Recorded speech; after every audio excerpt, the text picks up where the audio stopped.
Nekbet, and Wajet, amongst others. Now, the cat was also thought to be able to cure and a scorpion or a snake bite. So the cat was thought to have some connection with a cure for the scorpion, the ginto, which is mentioned also in the Psalms and in the scriptures in almost the same aspect, or the serpent or the snake bite, and was associated with with Isis or Orset, known as the attribute, truly known as the attribute, but in European Nazi-based Egyptology, they call her a goddess. Really, she was an aspect, a teaching tool. The priests used these teaching tools, but even these teaching tools, after a while, got out of hand. So these cartoons or these images, pictorial representations, that's what you call back in the ancient times, the PowerPoint presentation was the hieroglyphs, was the temples. You understand? That was a PowerPoint presentation.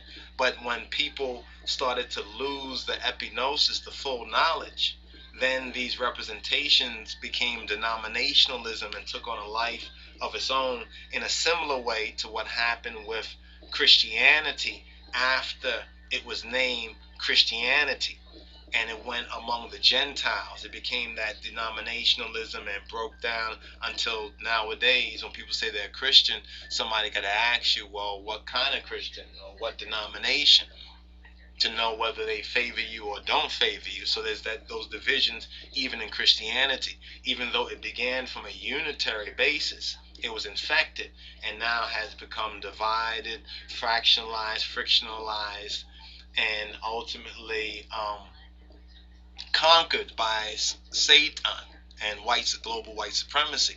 But anyway, being associated, the cat now, or the cat symbology, was associated with Orset or Awul Sate, the true woman, although she is linked to the symbol in its protective. Now, in the protective aspect, now we have Orset linked to this in the protective functional aspect. But the point that I wanted to make about the cat, just in closing out on this part of the reasoning right here, is that the cat, it's interesting because if you look in ancient Egypt and look up Egypt and cat and maybe even tree and snake, you know, as links, depends on, I don't know what will work best in the Google, but you'll find ancient PowerPoint, ancient Cometian PowerPoint presentation, or hieroglyphs and papyrus and wall paintings, where it will show the cat right there at the base of the tree, cutting off with like a knife in its hand, cutting off the head of the serpent. That right there is a symbol of the Lion of Judah. That's what it's a symbol of, taking now the types and symbologies from its source, the southern genesis of Egypt, which is Ethiopia, going up the Nile, the true Hebrews being the ancient Ethiopians, those who journeyed over land and sea, and in the beginning established civilizations. But then these civilizations over time became infected. They caught the satanistic virus. And this is where we find our ancient kingdoms going through periods of civil war. We find that the religion or the spirituality starts to turn into the same thing that the Catholic Church, basically. So there's a link with ancient Egypt and the Catholic Church, but where white supremacy is wrong is it paints it, those who are all Christian and anti-Egyptian, they paint it as though that was going on all the time, while true scholars have really found that there was a progression and a gradual, over time, a decline amongst the Egyptians in their spirituality. You understand? The spirituality became more and more over time superficial, and as foreign peoples and the so-called Asiatics and the Phoenicians and the Hyksos and the others came in from the north, this is where we have a so-called Indo-European, the first so-called Indo-European types. The Javan man came in, this is where we have a more rapid decline and a great misinterpretation of what these symbols, these parables, these proverbs, that's what they are, parables and proverbs. This is why when you look at that symbol of the cat cutting off the head of the serpent right there at the tree, that's what we have in our Bibles. That's one and the same. But that cat now is the Lion of Judah. It's not a lion's whelp like a young lion, but it's a more older lion. It's a more mature lion. And we're not going to even touch on the lion points right now because we gotta go forward and deal with this. But the lion points are very interesting too, because you have the young lion, you have the lion like the gobes, the adolescent, kind of like the Lion King lion in a sense, in its prime. Then you have the old lion. Then you also have the lioness. Then you also have the cubs. You have all of that right there in the Bible. And over and over and over and over again, you have Yahweh, he who he is, likening himself, you understand, to these animals. He says, I am like the eagle. You understand? Likening himself to even the ancient eagle of ancient Egypt, which was Cherui, which is an Ethiopic word that means chosen or elect.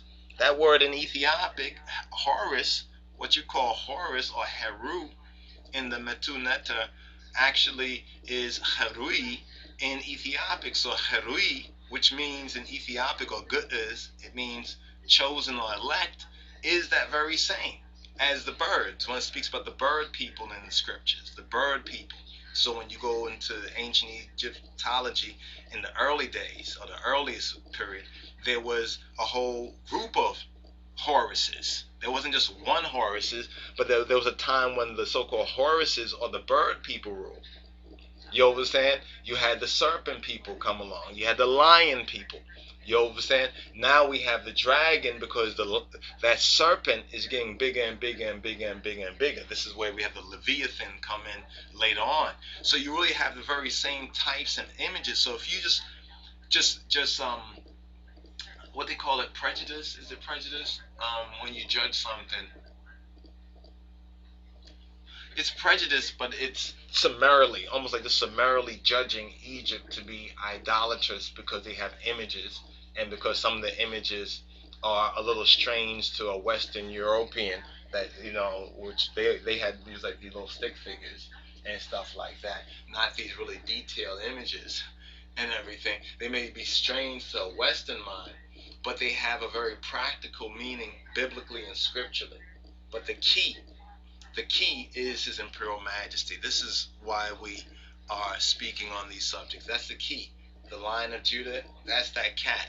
That's that cat, and that links with the Eye of Re and the so-called myth that speaks about when Re or Ra was an actual pharaoh of Egypt. That's a likeness in that sense from the southern origin of Egypt, which is Ethiopia, or Tobia, or the good land.